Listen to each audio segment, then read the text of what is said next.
네, 반갑습니다. 자, 성령의 시각으로 본 요한복음 45번째 시간.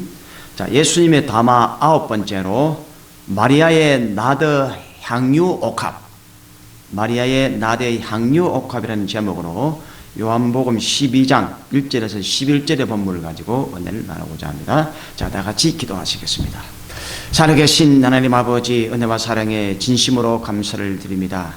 오늘도 이 부족한 종을 단위에 세우셔서 마리아의 거룩한 헌신, 거룩한 낭비에 관해서 말씀을 나눌 수 있도록 도와주시는 애 진심으로 감사합니다.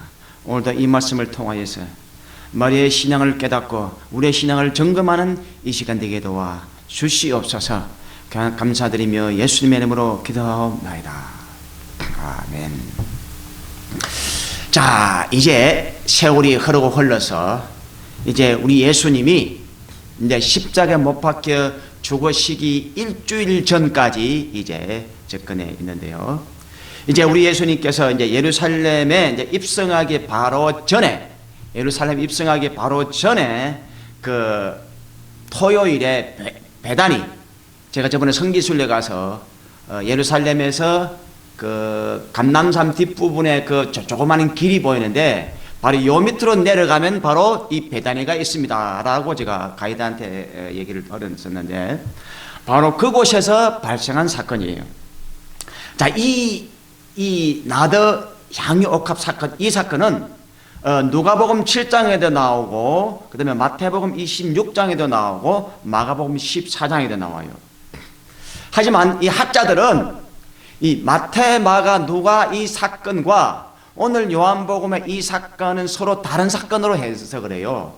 왜냐하면 이 공관복음에서 나온 이 기사는 예수님의 사역 초기에 일어난 사건이고 오늘 요한복음에 나오는 이 사건은 예수님이 십자가에서 못 박혀 죽으시기 바로 일주일 전에 일어난 사건이기 때문에 서로 다른 사건으로 이렇게 해석을 하는데 이 본문에 언급되어 있는 내용이나 그 스토리나 그다음에 그 의미는 뭐 거의 대동소이해요.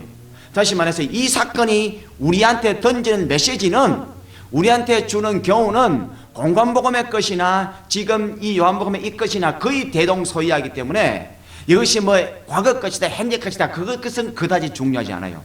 이 사건을 통해서 우리에게 주시는 예수님의 메시지가 무엇인가, 그거는 거의 대동소이하다는 점에서, 그래서 이 부분은 이 같은 선상에서 보고 얘기를 하는 것이 우리한테 훨씬 더 유익하고 훨씬 더 좋다는 사실을 먼저 말씀을 드리고 이 말씀을 보도록 하겠습니다.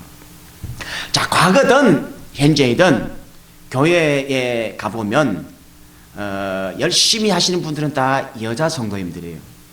남자 성도님들은 좀 이제 귀하고 크고 굵직한 일을 맡지만 교회에 이렇게 작은 일들은 거의 다 이 여자 성도님들에 의해서 이루어진다는 사실을 볼 수가 있는데 이 성경에도 이 12 제자들의 그 활약에 못지않게 이 여자분들의 이 신앙이나 활약상을 곳곳에서 볼 수가 있는데 아주 결정적인 순간에 이 여자 성도님들이 큰 역할을 한다는 사실을 우리가 이 사건에서 볼 수가 있습니다.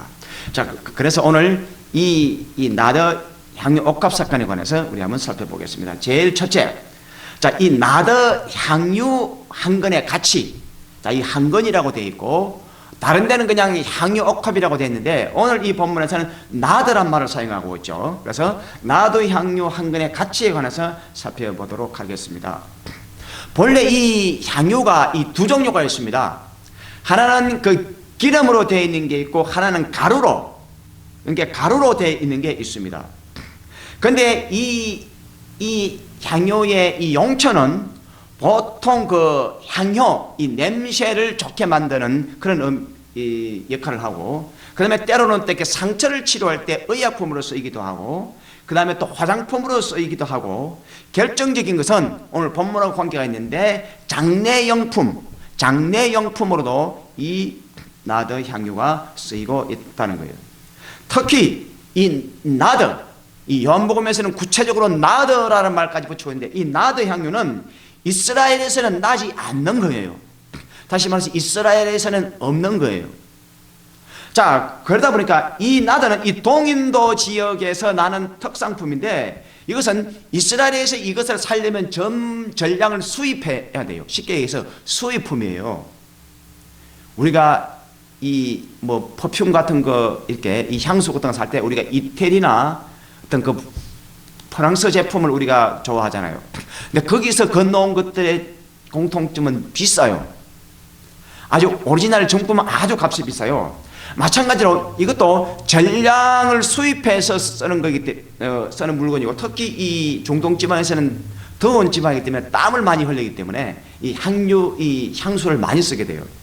그래서 이것은 아주 귀하고 고귀하다는데 굉장히 공통점이 있고요. 자, 오늘 그 가치가 무려 300데나리온, 300데나리온에 달한다고 언급을 하고 있습니다. 자, 한 데나리온은 한 노동자가 하루 종일 일을 해서 받을 수 있는 품삯이 바로 이 한 데나리온이에요. 자, 이 한 데나리온이 하루 노동자의 품삯이라면 300데나리온이라면 1년 360일 중에 안식일을 빼야 되잖아요. 그건 안식일은 일을 하지 않으니까. 자, 그러면 안식일날 약간 52일 이상을 빼면은 안식일을 제외하고 1년간 단 하루도 쉬지 않고 일을 해서 단 한 푼도 쓰지 않고 100% 저축을 가능했을 때 모을 수 있는 돈이 300데나리온이에요. 제가 미국 생활 20년을 넘어갔지만 자, 노동자의 품삯에서 우리가 1년에 뭐 연봉이, 저희 같은 이런 평범한 사람들은 뭐 보통 한 3, 4만 불, 여기서 대학을 나오고 이제 조금 많이 버는 사람도 뭐 5, 6만 불도 벌입니다만, 보통 노동자들은 뭐 3, 4만 불 뭐 내외겠죠. 자, 이 3, 4만 불이 캐시로 모여지던가요? 그렇지 않습니다. 미국 생활 뭐 근 20년이 넘어도 3, 4만 불이 캐시를 손에 잡아본 적이 없습니다. 다시 말해서 300데나리온에 달하는 이 오일을 모으려면 아주 평생을 모아야 될 돈이에요. 평생. 시집가기 전에 평생을 모아야 이 정도 모입니다. 왜냐? 써야 되니까. 써야 되고 생활해야 되니까. 이건 결코 모으기가 쉽지 않는 그런 돈이라는 거예요. 자, 그 다음에 이 순전하다는 말을 쓰는데, 자, 뭐 그거는 이스라엘도 여기도 마찬가지겠죠. 가짜가 있고, 여기도 이 향수가 가짜가 이미테이션 해가지고 가짜 향수들이 많잖아요. 자, 여기도 그런 게 말하니까 순전하다는 말씀, 순전하다는 말은 한국에 진짜 순 참기름 할 때 진짜를 붙이고 순자를 붙이잖아요. 막 그런 의미로 생각하면 별로 그 차이가 없습니다. 근데 그 의미가 이 피스티케스라는 이 말이 순전하다는 말이 헬라어인데, 이 단어가 피스토스, 다시 말해서 믿는다는 그 헬라어의 원어, 이게 피스토스에서 유래된 말이라고 합니다. 다시 말해서 믿을 만한, 순전하다는 말은 정말 믿을 만한 그런 오일이다. 자, 이렇게 해석할 수가 있는 거예요. 그 다음에 공간복음에서는 향유 한 병이라고 소개를 합니다. 향유 한 옥합, 한 옥합이니까 한 병이라고 소개를 하는데, 여기서는 한 건이라고 얘기를 합니다. 자, 이 한 건은 보통 온스로 하면 12온스에 해당하고, 그램으로 따지면 349g 정도로 학자들은 양을 추정하는데요. 제가 옛날에 가게에서 일을 할 때 아주 고급 오일은요, 아주 병이 조그만해요. 아주 병이 조그만한데 값이 아주 비쌉니다. 그래서 12온스 349g 정도면 아주 이 비싼 향유진 양이 엄청나게 많은 거예요. 자, 여기 이 나리 향유는 이 이스라엘 백성, 이스라엘 그 유대인들의 풍습에 이 여인네들은 이 결혼 지참금 비슷하게 평생을 이것을 돈을 벌어서 이것을 모아요. 평생을 저축해서 이 기름을 모아요. 왜냐? 바로 결혼식에 쓰려고. 결혼식에 쓰려고 그렇게 모으고, 또한 이렇게 존경하는 부모님을 두신 분들은 이 부모님들이 언젠가는 돌아가셔서 이제 장례 치를 때 그때 쓰려고 또 평생을 또 모으는 것이 바로 이 나드 이 향유예요. 자, 이것을 이제 바로 예수님에게 사용을 했다는 것이죠. 자, 다시 말해서 이 나도의 향유 옥합이 우리한테 주는 것은 내가 가장 귀하고 가장 소중한 보물을, 가장 귀하고 소중한 보물을 차곡차곡 모아놓은 것의 결정체, 이렇게 생각을 하면 됩니다. 자, 이 향유의 가장 첫째 목적은 좋은 향기가 나게 만드는 거잖아요. 좋은 향기가 나게 한다는 것이 1차적인 향유의 귀한 목적이잖아요. 바로 이것을 사용함으로써 우리 크리스찬의 어떤 향기, 우리 크리스찬의 어떤 그 믿는 사람으로서 다른 사람들한테 주어지는 어떤 그 향기를 상징하는 그런 용도로도 이것이 쓰여지고 있다는 겁니다. 자, 다시 말해서 이 여인이 예수님의 장례를 예비하기 위해서 이것을 평생을 준비했던 것 같이 우리 예수 그리스도의 신부가 되는, 예수님께서 이 세상에 재림할 때 예수님의 신부가 되는 우리가 예수님을 맞이하기 위해서 열심히 우리를 갈고 닦고 예수님에게 내어놓을 수 있는 그런 어떤 그 정결한 신부가 자기 옷을 단장하고 자기 믿음을 단장하고 하는 그런 의미로서 우리 크리스찬은 바로 이 여인과 같은 그런 상태에 있다는 사실을 먼저 말씀을 드리도록 하겠습니다. 그 다음에 이 나도 얘기가요, 이 아가서에 많이 언급이 됩니다. 이 아가서에 보면 나도 기름이라 해가지고 아가서 1장 12절에 나오고 4장 4절에 나오고 또 몰약과 향제로 그리고 장사 치르는 미라 향료로서 아가서 3장 6절에도 언급이 되는데, 자, 이스라엘의 여인들의 최고의 향기이고 아픔을 치료하는 몰약, 장례를 치르는 죽음을 준비하는 기름으로서 또는 생명을 다하는 헌신적인 사랑을 상징하는 것으로서 이 나드가 구약성경에도 써지고 있고 특별히 구약성경에는 이 여인의 상대자인 이 솔로몬이 이 향기를 맡고 그 여인과의 사랑에 빠지면서 솔로몬이 그 향기를 맡고 그냥 그렇게 기뻐하는 모습을 볼 수가 있는데, 이 세상에 재림하실 우리 그리스도의 신부인 우리들의 그 향기이기도 한 거죠.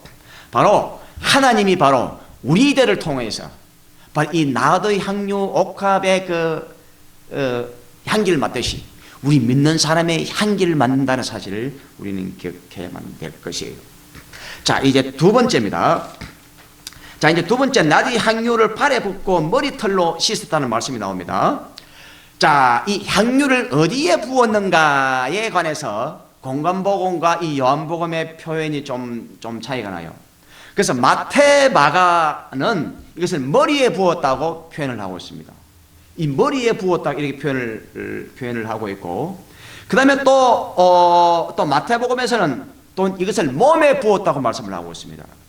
몸에 부었다고 말씀하고 있습니다. 그런데 이 요한복음에서는 이것을 몸에 부은 것도 아니고 머리에 부은 것도 아니고 발에 부었다고 말씀하고 있습니다. 발에 부었다고 말씀하고 있고, 또 특별히 강조하는 것은 마리아가 이 머리털로 예수님의 발에다가 이 향유를 붓고 머리털로 예수님 발을 씻었다는 내용이 오늘 본문 3절에 마리아는 지극히 비싼 향유 곧 순전한 나드 한 근을 가져다가 예수의 발에 붓고 자기 머리털로 그의 발을 씻으니 향유 냄새가 집에 가득하더라. 자, 이 요한은 이 부분에 대해서 차근해서 집중적으로 우리한테 강조를 합니다. 단순히 부은 것이 중요한 것이 아니라 어디에다가 부었고 그 붓고 난 다음에 어떻게 행동을 취했는가까지 구체적으로 우리한테 보고를 해주고 있다는 거예요. 자, 특별히 이 예수님의 이 제자들 중에 마태와 요한은 12제자에 속한 제자였고 직접 예수님을 따라다니면서 현장에 동행한 제자였기 때문에 마태와 이 요한의 보고는 우리가 상식적으로 생각해도 신빙성이 더해지는 것이죠. 하지만 이 마가와 누가의 경우는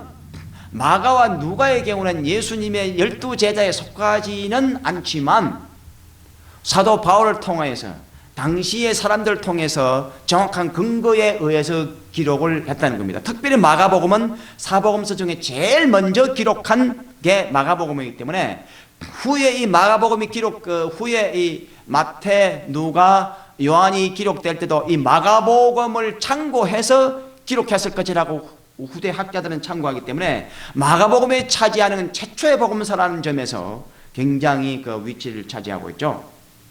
그리고 또 누가는 또 의사라는 점에서 그것을 살피는 그 관찰력이나 그것이 또 남달랐을 것이라는 것을 볼 때 어떤 복음서든지 그 가치는 아주 귀하고 동일하다는 사실을 우리가 여기서 알 수가 있죠.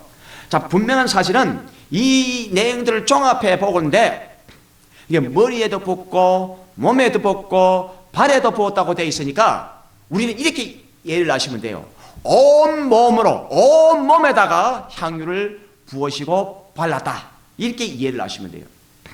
쉽게 얘기해서 어떤 만약 이 향유가 장례를 치를 때 쓰였다면 그 사람의 발에만 바르겠어요? 온몸에 이 향유를 바를 수밖에 없잖아요. 마찬가지로 예수님의 머리에서 발끝까지 온몸에 이 향유를 발랐다, 우리는 이렇게 이해를 하면 된다는 거예요.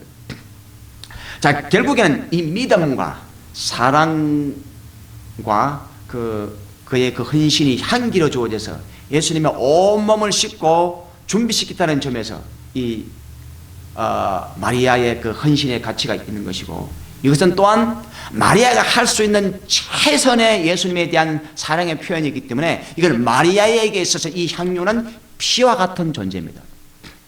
마리아에게서는 가장 소중하고 가장 생명과 같은 존재이기 때문에 마리아에게 있어서는 이것이 피와 같은 존재입니다. 우리 예수님께서는 자신의 생명을 상징하는 피를 우리한테 쏟아준 것처럼 마리아는 자신이 가장 소중한 이 피와 같은 이 향유를 우리 예수님에 쏟았다는 점에서 예수님과 마리아에게 진정한 사랑의 만남의 현장을 우리는 여기서 확인할 수가 있었던 거죠. 자, 이제 세 번째로, 자, 저를 가만히 두어 나의 장사할 날을 위하여 두라. 자, 주위의 사람들이 막 일컹결컹 말을 하니까 저를 가만히 두어 나의 장사할 날을 위하여 예비한 것이니 그냥 두라.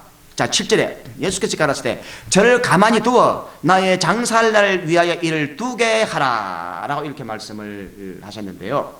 자, 이 의미가 뭔가? 자, 이 헌신에 마태, 마가는 제자들, 사람들이라고 나와 있고요, 요한은 가룟 유다라고 직접 언급을 합니다.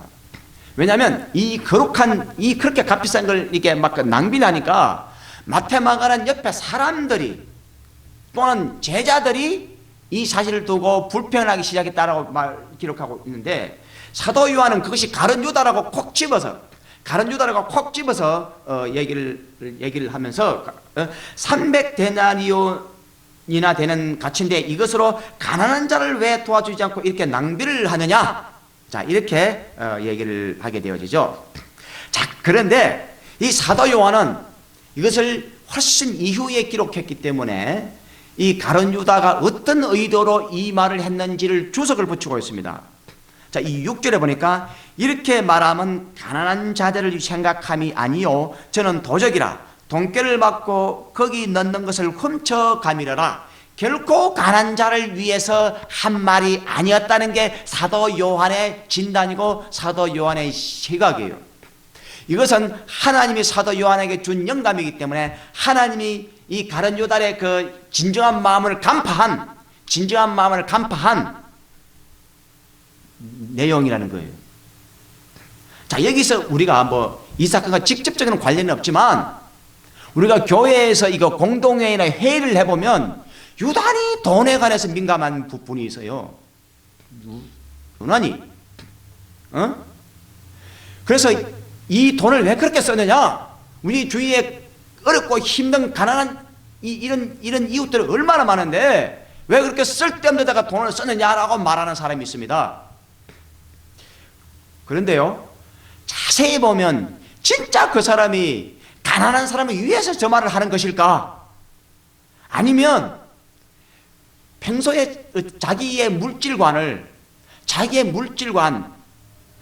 어떤 그 속에 있는 이 물질에 대한 그 풍족하지 못해서 오는 물질에 대한 어떤 민감함, 개인적인 물질적인 성향을 드러내는 것인지, 진짜 가난한 자를 위해서 하는 것인지, 교회 생활을 오래 하다 보면 금방 알 수가 있어요. 자, 오늘 여기도 겉으로 볼 때는 300데나리오면이 뭐 엄청나게 큰 돈이잖아요. 그걸 예수님한테 팔아붓다니.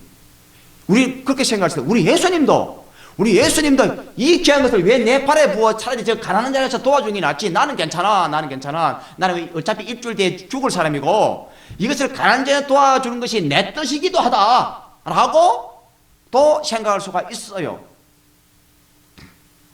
진짜 가난한 자를 위해서 주는 것이 훨씬 나을 수가 있어요. 그게 합리적이고 그게 좋을 수도 있어요. 그러나 예수님은 그렇게 답을 안 했다는 거예요. 예수님은 맞다, 내 말이 맞다라고 답을 하지 아니했다는 거예요. 예수님은 오히려 가만 놔두라. 저가 내게 좋은 일을 하였느니라. 심지어 가난한 자들은 항상 너희와 함께 있거니와 나는 항상 있지 아니하리라. 자, 가난한 사람을 도와주는 것도 때가 있다는 겁니다. 또 이것을 예수님에게 낭비하는 것도 가난한 사람을 도와주는 그 이상의 가치가 있다는 겁니다. 이게 예수님의 진단이에요. 다시 말해서 교회나 어떤 그릇에 우리가 물질을 집행할 때 세상 눈으로 그것을 보면은 이것이 낭비하는 것 같고 쓸데없는 돈 쓰는 것 같고 교회 돈을 낭비하는 것 같지만 하나님의 시각에서 볼 때는 그것이 어떤 데 쓰는 것보다도 가치 있게 쓰일 수도 있고 또 아니면 정반대일 수도 있습니다.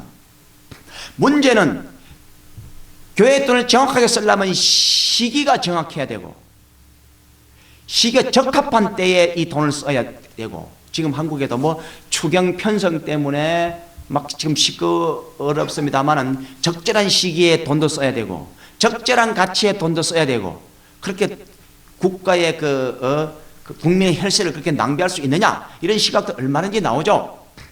자, 어쨌든지 간에 이게 교회 돈도 그런 의미에서 진정하게 가난한 사람을 걱정하는 사람이라면 교회에서 회의할 때 소리 지르면서 따지지 않습니다. 그럼 평소 때 그렇게 삽니다. 평소 때. 그래서 우리는 그런 것도 이런 걸 통해서 우리가 분별할 수 있는 그런 눈도 가져야 될 필요가 있는 거죠. 자, 그 다음에 이 마리아의 이 헌신은 주님이 이제 일주일 후에 돌아가시는데 우리 예수님은 장사를 위해서 준비하는 것으로 이해했다는 겁니다. 과연 이 마리아가 정말로 일주일 뒤에 예수님이 죽을 것이라는 걸 아시고 준비하였을까? 라는 의문이 생깁니다. 왜냐하면 일주일 뒤에 예수님 죽는다는 걸 누가 알아요? 이 마리아가 그걸 어떻게 정확하게 알고 있겠어요? 자, 우리는 이 사실에 관해서 얼마든지 마리아를 쳐다보면 이 일을 정언할 수 있습니다. 마리아가 그냥 한 것이지 그게 꼭 예수님의 죽음을 위해서 준비했다는 근거가 어디 있느냐라고 묻는다면 우리는 답을 내놓을 수가 없습니다. 그러나 이건 예수님이 직접 한 얘기이기 때문에 예수님이 그렇게 여겼고 예수님이 그렇게 한 얘기이기 때문에 우리는 그대로 믿을 수밖에 없어요. 다시 말해서 우리가 어떤 그 하나님의 돈이나 그 물질을 쓸 때 내가 무엇 때문에 쓴다고 확실하게 말을 할 수는 없어요. 그러나 하나님께서 그 물질을 받으실 때 하나님께서 그 물질을 연락하실 때 이것은 하나님의 거룩한 일을 위해서 저와 여러분들이 하나님한테 헌물한 것이다라고 이해하고 수용해 주신다는 거예요. 이게 얼마나 또 귀한지도 몰라요. 자, 근데 이것도 표현이 조금 달라요. 마태복음 26장 12절에 내 장사를 위함이라 그렇게 되어 있고 마가복음 14장에서는 내 장사를 위하여 미리 준비하였다 이렇게 말씀합니다. 자, 마가의 시각은 자 갑자기 준비한 것도 아니고 미리 예수님이 죽으실 것을 알고 미리 이 마리아가 준비한 것이다 라고 그렇게 기록을 하고 있고 심지어 우리 예수님은 온 천하의 복음이 전파되는 곳에 이 여자의 행한 일도 많아요 저를 기념하라 라고 말씀을 하고 있습니다. 자, 이 각각 성찬과 세례, 자, 세례와 성찬을 얘기하면서 예수님이 직접 우리한테 제정한 것이다. 그 다음에 성찬 같은 경우는 우리한테 기념하라고 말한 것이다. 그렇게 문자적으로 이해를 하는 사람들이 많습니다. 그렇게 그 부분을 문자적으로 이해를 해버리면 우리 이 사건도 성찬식을 기념하듯이 복음을 전파되는 것보다 이것을 기념해야 되나요? 어?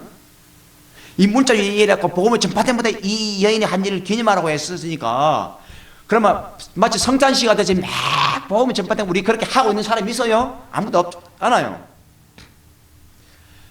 저는 혹시 뭐 말할 기회가 있습니다만 성찬을 기념하는 의미를 성찬식하라는 의미로 이해를 해가지고 성찬식이 하나의 의식으로 돌변해버리고 본질은 가려지는 이런 잘못된 현상이 현재 일어나고 있는데, 여기서도 중요한 것은 이 여인의 헌신입니다. 그 다음에 이 여인의 헌신은 우리의 믿음 생활을 상징하고 있기도 하고요. 한 개개인의 헌신, 한 개개인의 그 사랑을 예수님은 일일이 다 기억을 하고 있고, 그거 전부가 다 예수님을 위해서 일하는 것으로 예수님은 카운트하고 있다는 겁니다. 우리 작은 헌신 하나, 우리 교회 와서 물질 헌신하고 시간 소비하기 전부 다 예수님의 자기 자신의 거룩한 예수님의 일을 위해서 헌신하고 있는 것으로 예수님은 카운트하고 계시다는 거예요. 그렇기 때문에 얼마나 이것이 귀하고 소중한지 몰라요. 자, 그렇다면 이 마리아에 관해서 우리 잠시 한번 살펴보도록 할게요. 자, 바로 이 앞장에, 이 요한복음 11장에 봐보면 이 죽은 나사로를 살리는 장면이 나옵니다. 자, 그 요한복음 11장에 봐보면 11장에 봐보면 1절부터 나옵니다. 어떤 병자가 있으니 이는 마리아와 그 형제 마르다와 촌 베다니에 사는 나사로라. 자, 이 아까 베다니에서 부르신데 베다니 그 얘기를 했죠. 근데 2절에 보면 무슨 말이 나오면, 이 마리아는 향유를 죽게 붓고 머리털로 주의 발을 씻기던 자요 병든 나사로는 그의 오라비려라. 다시 말해서 죽은 나사로를 살린 이 사건은 보다 나중에 일어난 사건인데, 먼저 일어난 사건을 얘기하면서 이 마리아를 소개하고 있는데, 이 머리털로 향유를 붓고 발을 씻기던 그 마리아다라고 요한은 언급을 하고 있습니다. 다시 말해서 요한은 사건이 있고 난 다음에 훨씬 뒤에 근한 60년 이상 뒤에 이것을 기록했기 때문에, 훨씬 더 뒤에 일어난 사건을, 앞에 일어난 사건을 얘기하면서 뒤에 일어난 사건을 얘기하면서 마리아를 이렇게 소개하고 있다는 거예요. 자, 여기서 마리아가 무엇을 보았을까요?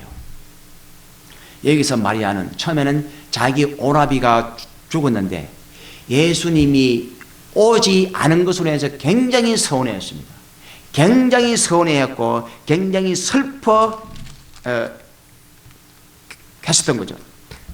자, 그 다음에 이 마리아는 또 어떤 사람이냐? 예수님이 신방 왔을 때 마리아와 마리아다가 마르다가 음식 준비에 바빴을 때 이 마리아는 예수님 앞에 딱 붙어 앉아갖고 예수님의 말씀을 듣고 있는 일을 선택했습니다. 그래서 이 마리아는 말씀 듣는 일을 택했느니라. 그래서 마리아는 예수님의 탁 붙어갖고 계속 예수님의 말씀을 유심히 듣고 있었습니다. 죽음에 관해서 얘기를 들었을 거고, 또한 다시 살아난다는 얘기를 들었을 거고, 예수님이 언젠가는 대제사장과 서기관들에 넘겨져 죽음을 당하게 될 것이라는 걸 계속 들어왔었습니다. 그 다음에 이 마리아가 있는 그 현장에서 바로 무덤 앞에서 죽은 나사로야 나오라 해서 죽은 나사로를 살려내는 부활의 능력, 죽은 자를 살리는 것을 직접 목격한 사람이 바로 이 마리아예요. 목격한 사람이 바로 마리아예요. 그렇게 아끼고 사랑했던 오빠가 죽었을 때 얼마나 통곡했는지 모릅니다. 또 통곡을 합니다. 무덤 앞에서, 그 무덤 앞에서. 그래서 예수님도 같이 눈물을 흘리는 장면이 요한복음 11장에 나옵니다. 아주 예수님과는 친밀한 관계 있고 사랑하는 관계였습니다. 예수님의 집에 신방에도 음식 준비는 뒷전이고 예수님 앞에 하면서 말씀에 집중했던 사람이 바로 이 마리아예요. 바로 이 마리아가 자기가 옳다고 생각하면 비방도 서슴지 않고 자기 일을 하는 여인입니다. 300 그 비싼 돈을 그렇게 허비하느냐, 이 소리를 들어도 이 사람은 자기 일을 하는 사람입니다. 예수님 우리 집 왔는데 음식 좀 해도 안 도와주고 예수님 앞에 뭐하고 있냐? 라고 언니한테 비방 들을 일도 서슴지 않게 하는 사람이 바로 이 마리아예요. 그 정도로 예수님의 말씀과 예수님에게 집중했던 사람이 이 마리아예요. 자, 이 사람이 그렇게 귀한, 그렇게 비싼 향유를 예수님 발에 쏟을 수 있었던 것은 예수님을 알았기 때문이었습니다. 예수님의 가치를 알았기 때문이었습니다. 성경에는 그 어떤 것도 언급이 없습니다만은 이제 곧 예수님은 십자가에 못 박혀 서기관과 대제사장들에게 넘겨져 곧 고난을 당하게 될 것이라는 것을 알았다는 얘기는 없지만 우리는 그렇게 짐작할 수 있습니다. 왜? 예수님은 분명히 말하셨으니까 내 장사를 위해서 준비하였느니라 라고 예수님이 말씀을 하셨으니까. 다시 말해서 이 마리아의 이 영감, 영성, 어느 누구도 예수님이 돌아가실 거라는 사실을 감히 짐작도 못했고 얘기를 해도 들어도 못 깨닫는 그 시절에 이 마리아는 평생을 준비한 이 고귀한 것을 예수님 앞에 쏟아서 예수님의 죽음, 예수님의 장례를 준비할 수 있던 이 영성을 저와 여러분들을 배우셔야 됩니다. 자, 지금은 우리는 예수님의 장례를 준비할 수 없습니다. 이제는 예수님이 이 세상에 재림할 세컨드 커밍, 예수님의 재림을 준비하는 마리아와 같이 신부의 입장에 저희들은 놓여 있습니다. 자, 예수님이 재림한다고 그토록 외치고 있는데 과연 우리는 얼마만큼 이 마리아처럼 예수님의 재림을 준비하고 있습니까? 가장 비싸고 가장 소중한 것을 예수님에게 쏟아 부을 만큼 그 정도 헌신을 하면서 예수님의 재림을 준비하고 있습니까?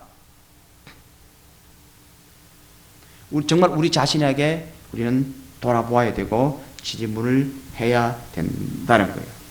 그래서 이 마리아의 이 소중한 헌신을 저와 여러분들이 주님 앞에 드리는 헌신과 같은 맥락에 대한 사실을 깨달으시고 저와 여러분들도 우리가 갖고 있는 물질, 우리가 갖고 있는 모든 걸 다 예수님한테 헌신해서 정말 예수님께 저가 나의 재림을 위하여 준비하였느니라 라고 인정받고 칭찬받는 저와 여러분들이 될 수 있기를 주님의 이름으로 부탁합니다.